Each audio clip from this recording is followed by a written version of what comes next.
안녕하세요. 엊그제 법적으로 완벽하게 남편과 남남이 된 30대 여성입니다. 일단 이혼한 소감은 후련하네요. 시원섭섭도 아니고 후련하고 속 시원해요.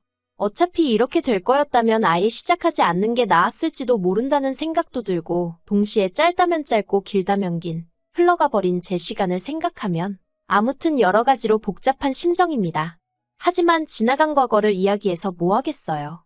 오늘 마지막으로 개차반 같은 남편에 대해서 공개적으로 욕이나 하고 두 번 다시는 입에 올리지도 않으려고요. 여성 의류와 아기옷을 수출하는 무역회사를 운영하고 계시던 친정아버지의 영향으로 저도 어려서부터 패션 사업에 관심이 많았어요. 그래서 고등학교를 졸업하고 의류 전공으로 대학에 입학했고 후에 경영학을 복수 전공했습니다. 대학교를 졸업한 이후로는 패션 관련 기사를 주로 다루는 잡지사에 취직했고요. 의류회사나 무역회사가 아닌 잡지사를 선택했던 건 업계가 돌아가는 흐름을 배우고 싶다는 제 나름대로의 그림이 있었기 때문이에요. 그리고 친정아버지는 그런 제 선택을 믿고 지지해 주셨습니다. 그렇게 잡지사를 6년 동안 다녔어요. 잡지사에서 일을 한다는 건 솔직하게 터놓고 말해서 돈은 안 되고 몸은 혹사를 당한다고 보시면 됩니다. 그 정도로 하루가, 아니 일주일이 한 달이 어떻게 흘러가는지 모를 만큼 숨막히게 바쁘게 살았어요. 그래도 미디어에 보여지는 화려한 생활들을 간접적으로나마 경험할 기회가 있었다는 것, 그리고 생각지도 못한 인맥? 예를 들어 연예인들이라던가 그런 인맥을 만들 수 있다는 게 즐거웠어요. 그래서 모든 일에는 잃는 게 있으면 얻는 것도 있다는 걸 그때 배웠다고 말할 수도 있겠네요. 그런데 30을 코앞에 둔 29살의 겨울, 저는 큰 교통사고를 당하고 말았습니다. 그날도 평소처럼 원래 다니던 길로 다니고 있었는데 웬 차량 한 대가 인도로 돌진을 해오면서 저를 받았거든요. 그러면서 제 골반뼈가 골절되었고 저는 제 의사와는 상관없이 2달 내내 병원 신세를 지게 되었어요. 그런데 바쁜 시기에 다치면서 자리를 비우게 되니 상사가 눈치를 많이 주더라고요. 그래서 원래는 딱 2달 입원하고 퇴원하자마자 복귀하려고 했는데 자의반타의반으로 회사를 관두고 나와야 했습니다. 그때는 솔직히 억울한 마음도 있었어요. 그런데 돌이켜 생각해보면 덕분에 충분한 시간을 갖고 재활치료에 힘쓸 수 있었으니 나오길 정말 잘한 것 같네요. 이후로 저는 친정아버지의 권유에 따라 친정아버지의 회사에 입사했습니다. 아버지께서는 마침 사업을 확장하려던 시기였다며 이참에 일 한번 제대로 배워서 물려받아 보라고 하시더라고요. 그리고 저는 솔직히 사업을 물려받고 그런 욕심은 크게 없었어요. 하지만 적어도 남의 회사에서 힘든 몸으로 눈치까지 봐가며 일할 바엔 친정아버지 회사가 낫지 싶더라고요. 그래서 알겠다 했습니다. 그리고 병원 퇴원하고 얼마 지나지 않아 아버지 밑에 들어가 일을 배우기 시작했네요. 그리고 아버지 회사를 다닌 지 3년이 넘어갔을 무렵 그때부터는 아버지 지인들 사이에서도 딸이 회사 물려받으려고 일을 배운다더라. 뭐 그런 이야기가 나오면서 여기저기서 선자리도 들어오고 그러더라고요. 그리고 아버지도 주변 친인척이나 지인분들 자제들이 결혼하여 손주도 보고 그러는 모습을 보셨는지 저한테 너는 언제 시집 갈 거냐며 농담처럼 잔소리를 하기 시작하셨지요. 솔직히 저는 결혼에 있어서는 제가 늦었다는 생각이 전혀 들지 않았는데 말이에요. 그러다 지금의 남편을 소개받게 되었습니다. 모처럼 전 직장을 같이 다니던 동료와 통화를 하게 되었는데 저보다 3살이 많은 언니였거든요. 언니가 먼저 집에서 시집 안 가냐고 스트레스를 준다며 하소연을 하대요. 그래서 제가 나도 친정아버지한테 어지간히 시달리고 있다고 하소연을 했어요. 그랬더니 언니가 그러면 내가 소개팅 해줄까 그러는 거예요. 제가 소개팅은 무슨 소개팅이냐 됐다 했습니다. 그런데 언니가 거절하지 말라면서 정말 괜찮은 사람이라고 그렇게 지금의 남편을 만나게 되었습니다. 남편의 첫인상은 사람이 참 수수하구나 이뿐이었어요. 사실 전 직장에서부터 시작해서 저도 또래 여자들과 마찬가지로 연애도 했었고 소개팅도 해봤는데 다들 대부분이 허세가 있고 진실된 사람들 같지 않았거든요. 너무 계산적인 사람도 있었고요. 그런데 남편은 사람이 순박하고 단순해 보였다고 할까요? 정말이지 그 점이 제 마음에 쏙 들었어요. 그래서 제가 먼저 사귀자고 했습니다. 프로포즈는 남편이 먼저 해왔지만요. 저희는 연애 1년 만에 부부의 연을 맺었고 이후로 한동안은 즐거운 신혼생활을 이어갔습니다. 하지만 남편이 예상치 못한 실직을 하면서 처음 결혼 생활에 위기가 찾아왔어요. 남편은 직원 수 5명 남짓의 여행사를 다니고 있었거든요. 그런데 사장이 하루아침에 허위 계약을 하고 받은 돈 전부를 챙겨서 해외로 날랐다대요. 사정이 그렇게 되자 솔직히 당장 굶어 죽을 상황은 아니었지만 그래도 마음이 편치는 않았지요. 그리고 그때 남편과 처음 연애 때도 하지 않았던 부부싸움을 하게 되었습니다. 솔직히 저도 남편이 잘못해서 일어난 일이 아니라는 건 알고 있었지만 그래도 아내로서 실직 이후로 하루가 멀다 하고 집에서 술만 먹고 있는 남편을 보고 있으니 그것도 하루 이틀이지 한 달 가까이 그러고 있으니까 환장하겠더라고요. 그래서 보다 못한 제가 그럴 시간에 차라리 어디 다른 직장이라도 알아보던가 그게 안 되면 막노동이라도 해서 좀 극복을 해야 할 거 아니냐고 했어요. 그랬더니 남편이 저더러 하는 말이 너는 장인어른 회사에서 일하니까 눈치 볼 일이 있기라냐? 뭐 결과가 안 좋아도 누가 너한테 욕을 하냐 돌을 던지냐? 어이가 없었습니다. 저도 나름대로 친정아버지한테 일 못하면 욕먹고 애로사항이 있었거든요. 그런데 한편으론 남편을 비롯한 다른 사람들 눈에는 정말 내가 직장 생활을 편하게 하는 것처럼 보일 수도 있을까 하는 생각도 들고 결국 서로 정말 박터지게 싸운 이튿날 제가 친정아버지께 혹시 남편을 회사에서 일하게 해주시면 안 되냐 여쭙습니다. 친정아버지는 탐탁치 않아 하시는 눈치였어요. 애시당초 이런 부탁부터 하려면 일하려는 사람 본인이 직접 하지 왜 아내인 제가 나서서 하느냐는 게 아버지 말씀이셨지요. 제가 친정아버지께 남편이 부탁한 게 아니라 그냥 제가 여쭤보는 거라고 설명을 하니 친정아버지가 저더러 너는 네 남편이 얼마나 못 믿었길래 네가 이렇게 나서냐면서 이래도 욕먹고 저래도 욕먹는 상황이었네요. 그래도 결국 자식 이기는 부모 없다고 친정아버지께서 남편도 출근하라고 허락을 해주셨습니다. 기왕 이렇게 된 거 한번 열심히 배워보라는 말씀도 덧붙이셨지요. 하지만 남편이 뭔가 오해를 해도 단단히 했던 것 같습니다. 출근한 지 한 달도 되지 않아서 자기가 맡은 업무에 대해 불평불만을 늘어놓기 시작했거든요. 친정아버지는 남편이 일이 처음이고 다른 직원들 보는 눈도 있으니 일단은 사원으로 입사를 하라고 하셨어요.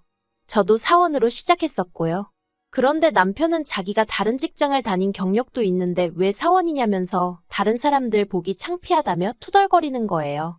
제가 남편에게 남한테 직함 자랑하려고 회사 다니는 것도 아니고 당신이 아무리 다른 직장을 오래 다녔다고 하더라도 지금 우리 아버지 사업에 대해서는 아는 게 없지 않냐. 그러니 쓸데없는 소리는 하지 말라고 했습니다. 그리고 저는 이 이야기는 이쯤 했으면 남편이 알아들었을 거라고 생각했어요. 그런데 며칠 뒤 어머님으로부터 전화를 받게 되었습니다. 어머님은 불만이 가득한 목소리로 저에게 다짜고짜 사돈이 정말 너무한 것 같다며 속상하다 하시는 거예요. 그래서 그게 지금 무슨 말씀이시냐 물었습니다. 그러자 너 내 아들이 대학물에 대학원물까지 먹은 거 알지 않냐면서 그런데 너보다 직급도 낮다는 게 말이 된다고 생각하니 그러시는 거예요. 솔직히 어디 가서 남사스러워서 말은 못하지만 어머님 말씀대로 저희 남편이 대학물에 대학원물까지 마신 건 맞습니다. 하지만 대학이라도 다 같은 대학이 아니고 대학원이라고 다 같은 대학원이 아니잖아요. 솔직히 제가 학교 이름을 말해도 모르는 사람들이 대부분일 거예요. 그런데 고슴도치도 지 새끼는 이쁘다더니 저희 어머님이 딱 그런 식이셨습니다. 물론 부모가 자기 자식 자랑하는데 그걸 어느 누가 무슨 수로 막겠어요. 하지만 때와 장소를 구분할 줄 알아야 하는데 저희 어머님은 그런 게 없으셨지요. 게다가 어머님께서 저더러 너 내일 당장 네 아버지한테 가서 너랑 내 아들이랑 직함 바꿔달라고 해. 아무리 세상이 달라졌어도 마누라가 상사라는 게 말이 되니? 그러시대요. 어이가 없어서 어머님더러 그 마누라 덕분에 그나마 사원 타이틀이라도 달았다는 건 그새 잊으셨냐 했습니다. 솔직히 평소에는 어머님 말씀에 그렇게 딱딱 받아치는 편이 아니었는데 그날만큼은 너무 기분이 나빠서 한마디 안 하고는 못 지나가겠더라고요. 그리고 이후로 얼마간의 시간이 흘렀어요. 남편도 초반에는 어지간히 불평하고 궁시렁거리더니 어느덧 잠잠해졌고 어느 정도 안정을 이뤄가고 있었달까요? 그런데 친정아버지께서 중국으로 출장을 가시게 되셨습니다. 중국 출장에서 방문하기로 되어 있던 회사가 저희 아버지 회사의 가장 큰 거래처 중 한 곳이었는데 거긴 이상하게 꼭 아버지하고 직접 만나서 거래하길 좋아하더라고요. 저도 싫다, 다른 직원도 싫다. 오로지 저희 아버지만 찾았어요. 그래서 어쩔 수 없이 친정아버지가 일주일 정도 회사를 비우시게 되었지요. 그리고 친정아버지는 자리를 비우시면서 다른 직원들에게 저를 많이 도와주라 했습니다. 제가 아버지 역할을 대리할 거라는 걸 간접적으로 공표를 하신 거였어요. 솔직히 제 입으로 말하긴 뭐하지만 직원들 전부 다 아버지랑 제 관계를 알고 있었고 그것과는 별개로 제가 일을 잘했거든요. 처음으로 일본에 있는 회사와 거래도 성사시켰고요. 그래서 언젠가부터 직원들 사이에서는 아버지가 은퇴하시면 제가 물려받는 걸로 소문이 나기 시작했지요.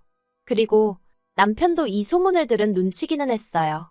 왜냐하면 남편이 아니었으면 어머님 귀에 그런 소리가 들어갈 리가 없었을 테니까요. 하루는 어머님이 연락을 해오셔서는 사돈이 제정신이냐면서 어떻게 멀쩡히 잘난 사위를 두고 사업을 딸한테 물려주냐는 겁니다.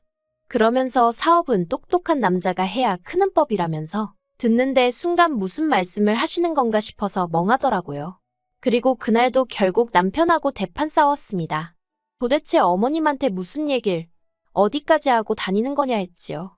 그러자 남편도 한다는 소리가 자기가 자기 엄마한테 못할 말이 뭐가 있냐면서 솔직히 자기가 머슴이냐면서 멀쩡한 사람 데려다가 말단이나 할 법한 일을 시킨다고. 정말이지. 친정아버지가 그 자리에 계신 건 아니었지만 듣고 있는데 너무 열받더라고요. 솔직히 제 남편이지만 소위 그 일머리라고 하지요? 그게 없었어요.